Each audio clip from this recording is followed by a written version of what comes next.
नमस्कार मेरे प्यारे मित्रों, स्वागत है आपका माइंडफुल श्री कृष्णा चैनल पर, जहां हर शब्द श्री कृष्ण की दृष्टि से जन्म लेता है, जहां हर भाव उस अनंत चेतना से जुड़ता है। आज का विषय शायद आपके दिल के बहुत पास है। क्या मेहनत बेकार जाती है? कभी आपने दिन रात एक कर दिए होंगे लेकिन परिणाम शून्य मिला होगा। कभी पूरी सच्चाई से कोशिश की होगी लेकिन बदले में मिला धोखा या तिरस्कार। और उस क्षण आपने खुद से पूछा होगा, क्या मेरी मेहनत बेकार गई?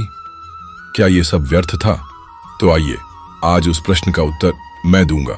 मैं, जो तुम्हारे साथ हर क्षण था, है और रहेगा, जो तुम्हारे भीतर के हर आह को सुनता है, जो जानता है कि किस क्षण तुम टूटा, किस क्षण तुम फिर से खड़ा हुआ। मानव जीवन में सबसे बड़ा भ्रम यही है कि यदि फल तुरंत नहीं मिला तो कर्म व्यर्थ हो गया। लेकिन समय की धारणा तुम्हारी है, मेरी नहीं। तुम परिणाम कुछ महीनों या सालों में खोजते हो, जबकि मैं संपूर्ण जीवन की तस्वीर देखता हूं। तुम्हें लगता है कि तुमने सच्चाई से मेहनत की और फिर भी असफल हुए, लेकिन क्या तुम जानते हो कि कर्म की लहरें कब और कैसे लौटती हैं? कभी कभी तुम्हारा कर्म तुम्हें वह फल नहीं देता जिसकी तुमने आशा की थी, क्योंकि वह फल तुम्हारे अहंकार को बड़ा कर देता या तुम्हें अपने मार्ग से भटका देता। और इसलिए मैं उस फल को रोक लेता हूं, ताकि तुम अपने भीतर झांको, ताकि तुम जानो कि तुम मेहनत सिर्फ परिणाम के लिए नहीं करते, बल्कि स्वयं को पूर्ण करने के लिए करते हो।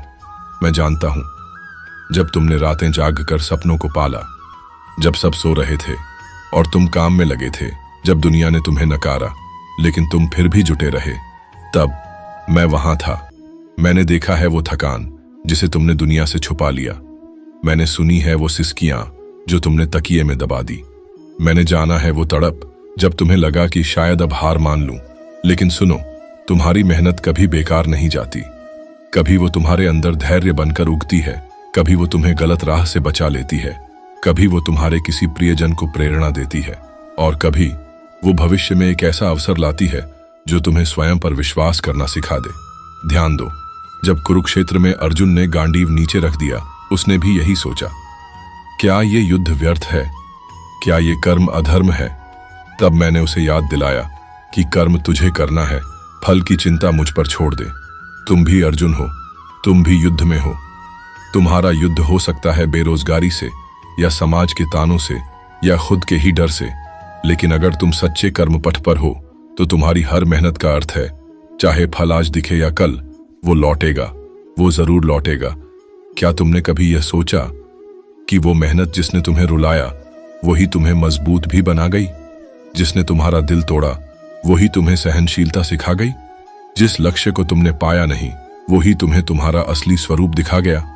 मेहनत कभी खाली नहीं जाती, कभी वह भीतर बदलाव लाती है तो कभी बाहर परिणाम, पर हर हाल में वह तुम्हारा भाग्य बनाती है। जब तुम मेहनत करते हो तब तुम खुद से बड़ा कुछ करने का प्रयास करते हो, तब तुम्हारे भीतर छिपी दिव्यता बाहर आती है, तब तुम मुझसे जुड़ते हो, कर्म से। देखो, मैं चमत्कारों से नहीं, कर्म से तुम्हारे जीवन को संवारता हूं। मैंने कभी अर्जुन को विजय नहीं दी, मैंने उसे केवल मार्ग दिखाया। मैंने कभी सुदामा को धन नहीं दिया, मैंने केवल उसके प्रेम का आदर किया। मैंने कभी मीरा से दुख नहीं छीने, मैंने केवल उसके भक्ति के आंसू समझे। यदि आज तुम्हारा परिश्रम व्यर्थ लग रहा है तो याद रखो, हो सकता है भविष्य की कोई डोर उसी में बंधी हो।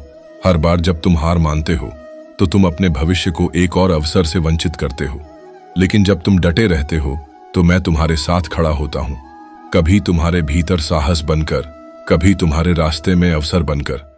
कभी तुम सोचते हो, मैंने तो प्रार्थना की थी, फिर भी क्यों नहीं सुना गया? मैं तब भी सुन रहा था, लेकिन मैं जानता था तुम्हें पहले अंदर से बदलना जरूरी है। कभी तुमको तोड़ना जरूरी है ताकि तुम दोबारा स्वर्ण बन सको। मेरे पास आओ जब सब खोया लगे, जब लगे कि मेहनत का कोई मोल नहीं, तो आकर बैठ जाना। शांत होकर अपने हृदय में झांको और मुझसे कहो, मैंने किया, अब आगे तुम जानो। तब देखना कैसे मैं तुम्हारी टूटी नैया को किनारे लगाता हूं। रुकना मत, क्योंकि स्थिरता ही सबसे बड़ी हार है। स्वयं को दोष मत दो, क्योंकि असफलता कोई अपराध नहीं। मुझसे बात करते रहो, क्योंकि मैं तुम्हारी हर चुप्पी समझता हूं। कर्म पर विश्वास रखो, क्योंकि वही तुम्हारी सच्ची पहचान है। हो सकता है आज तुम्हें न दिखे उसका फल, लेकिन एक दिन वही मेहनत तुम्हारा सबसे बड़ा वरदान बनेगी। उस दिन जब तुम पीछे मुड़कर देखोगे तो तुम कहोगे, अच्छा हुआ मैंने हार नहीं मानी, अच्छा हुआ मैंने कर्म करना नहीं छोड़ा। और मैं मुस्कुराते हुए कहूंगा, देखा, मैं तो पहले से जानता था। अगर तुम्हें ये वाणी स्पर्श कर गई हो तो अपने जीवन के किसी एक संघर्ष को कमेंट में जरूर लिखो और याद रखो, तुम्हारी मेहनत, तुम्हारा तप कभी व्यर्थ नहीं जाता। आप देख रहे थे माइंडफुल कृष्णा। फिर मिलेंगे एक नई वाणी, एक नई दृष्टि के साथ। जय श्री कृष्ण।